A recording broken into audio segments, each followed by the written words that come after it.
আমি চাই যে আমাদের ভেতরে অনেক সিন্ডিকেশন আছে, এই সিন্ডিকেশনগুলো নানা সময় তৈরি হয়েছে, এগুলাও যেন মানে আরো অন্যরকম হয়, যোগ্যতার ভিত্তিতে যেন কাজ হয়। ওনাকে তো বারংবার যেতে হয়েছে, আমাকেও একবার ডিবির মুখোমুখি হতে হয়েছে। 5 সদস্যের একটা টিমের সাথে আমাকে 2-3 ঘন্টা আমাকে জেরা করা হয়েছে। আপনি ভাত খেয়েছেন? না, আমি ওনাদের ভাত খাওয়ার যে দাওয়াত ছিল সেখানে যাইনি। আমি বলছি আমি আপনাদের ওখান পর্যন্ত যেতে পারবো না। আমি তখন উত্তরায় থাকতাম। উত্তরায় আমার এক বড় ভাইয়ের রেস্টুরেন্ট আছে, আপনি ওখানে আসেন, আমরা ওখানে কথা বলবো। আর আমাদের দেশের প্রোডাকশনের কোয়ালিটি বাড়াতে হলে অবশ্যই আপনার টাকা লাগবে, বাজেট লাগবে, ভালো গল্প লাগবে, ভালো ডিরেক্টর লাগবে। আমরা ভিউ ভিউ ভিউ করে অবশ্যই অনেক দূরে গিয়ে গেছি, ভিউই এখন একমাত্র হয়ে যাচ্ছে। তো এই একমাত্র তো হওয়া যাবে না, ভিউর সাথে মেধাটাকেও যোগ করতে হবে। আমার কাজ কিন্তু রাজনীতি নিয়ে কথা বলা না, আমার কাজ হচ্ছে অভিনয় করা, আপনার কাজ হচ্ছে আপনি সাংবাদিকতা করা এবং হচ্ছে আপনার গান লেখা। তো আমরা আমাদের কাজটা তো করতে পারছি না। আমরা যেদিন আমাদের কাজটা স্বাধীনভাবে করতে পারবো, যেদিন আমি ওখান থেকে ইনকাম করতে পারবো, আমার কিন্তু আর কোনো কিছু প্রয়োজন নেই। আমার সেকেন্ড প্রফেশন কেন লাগবে? আমি তো আমার একটা প্রফেশন দিয়েই চলতে পারি।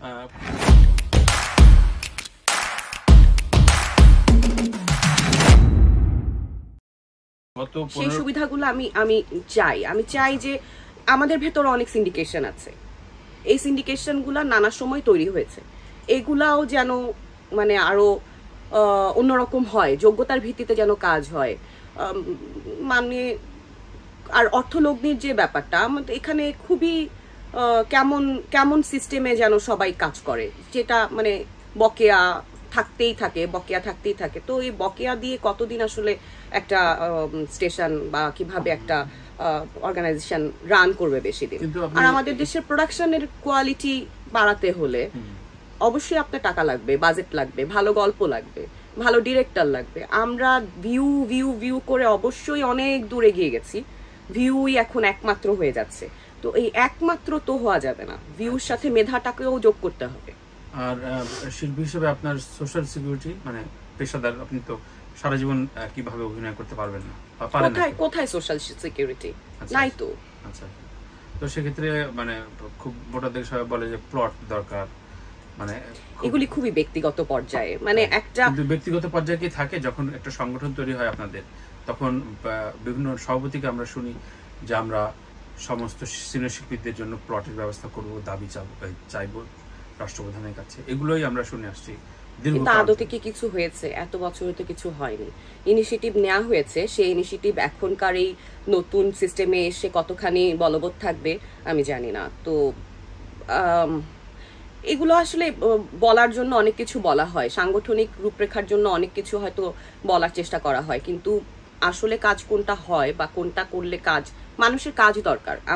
আমার কাজ কিন্তু রাজনীতি নিয়ে কথা বলা না, আমার কাজ হচ্ছে অভিনয় করা, আপনার কাজ হচ্ছে আপনি সাংবাদিকতা করা এবং হচ্ছে আপনার গান লেখা। তো আমরা আমাদের কাজটা তো করতে পারছি না। আমরা যেদিন আমাদের কাজটা স্বাধীনভাবে করতে পারবো, যেদিন আমি ওখান থেকে ইনকাম করতে পারবো, আমার কিন্তু আর কোনো কিছু প্রয়োজন নেই। আমার সেকেন্ড প্রফেশন কেন লাগবে? আমি তো আমার একটা প্রফেশন দিয়েই চলতে পারি।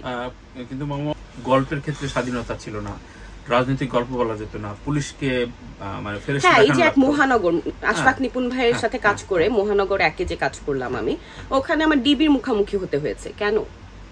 আপনাকে যেতে? হ্যাঁ, ওনাকে তো বারংবার যেতে হয়েছে, আমাকেও একবার ডিবির মুখোমুখি হতে হয়েছে।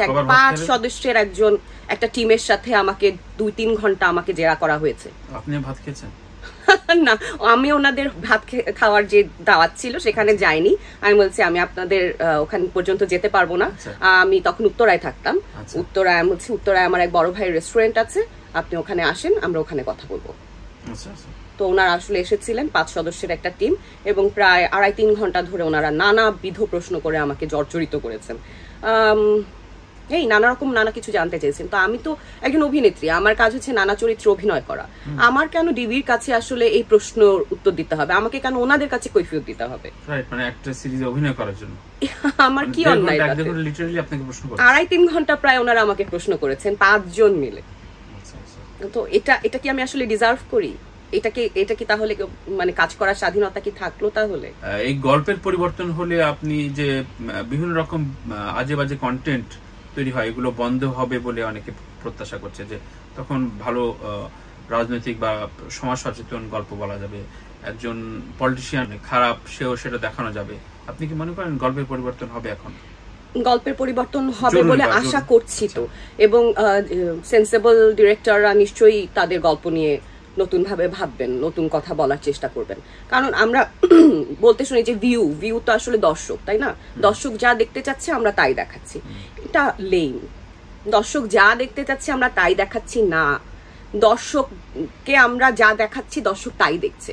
এর চাইতে আলাদা কোনো অপশন নাই বলে দর্শক একই রিপিটেড চেহারা বারবার দেখেই যাচ্ছে। কারণ যে দর্শকটার আসলে খুব অপশন নাই, নেটফ্লিক্স নাই, প্রাইম নাই, বিভিন্ন দেশকে রিচ করতে পারছে না, সে শুধু ইউটিউবে কন্টেন্ট দেখে যাচ্ছে, তো ও আসলে নাটকটাই তার একমাত্র বিনোদনের ব্যবস্থা, এবং তার কিছু করার নাই। সে একই চেহারার নাটক, একই গালাগালি, একই মানে আজে বাজে সংলাপের নাটক সে দিনের পর দিন দেখেই যাচ্ছে। তাহলে ওর রুচিটাই বা কোথায় তৈরি হচ্ছে?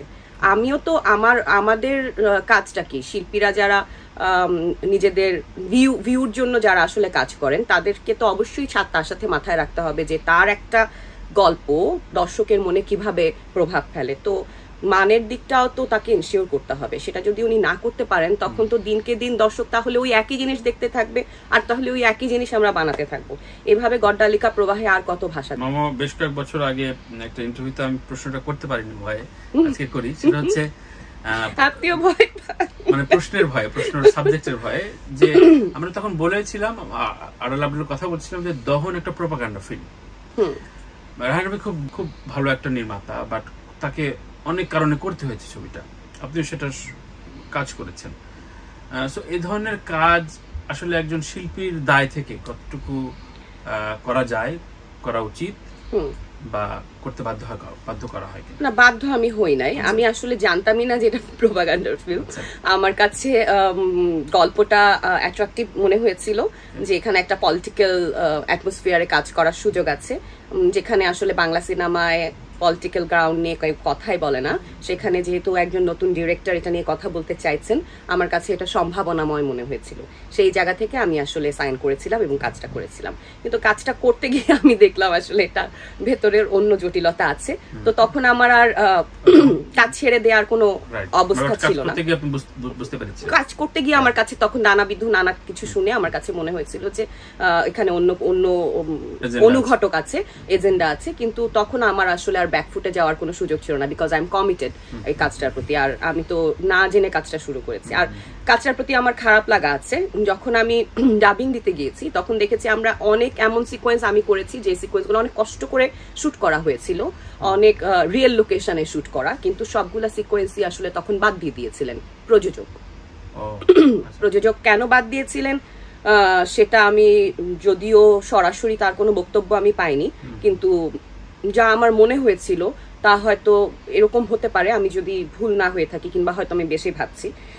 সেটা হয়েছে যে আসলে ওখানে নায়িকা চরিত্রটাকে অনেক বেশি হাইলাইটেড করার জন্য আমার যে ইম্পর্টেন্ট রোলগুলো, সবগুলো ইম্পর্টেন্ট সিকোয়েন্সগুলোকে আসলে সিনেমা থেকে কেটে দেওয়া হয়েছে, যার কারণে আমি খুব কষ্ট পেয়েছিলাম, এবং ওনাদের সাথে আমি আর কোনোদিন কাজ করি। আমার কাছে ওনার এই ধরনের কথাগুলো অনেক লেম মনে হয়েছে, যৌক্তিক মনে হয়নি, এবং আমার মনে হচ্ছে ওকে ফাইন, এ ধরনের মানুষদের সাথে no more work. Fine. So এটা দ্বিতীয় প্রশ্ন যেটা ছিল যে এই ধরনের ছবি আসলে একজন শিল্পীর দায় থাকে কিনা, যে করা বা না করার ক্ষেত্রে?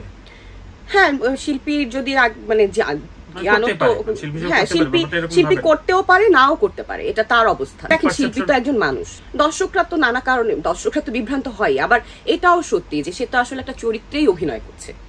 আপনি যদি দুই পক্ষেই দেখেন তাহলে কিন্তু একটু ডিলেমা আছে এখানে।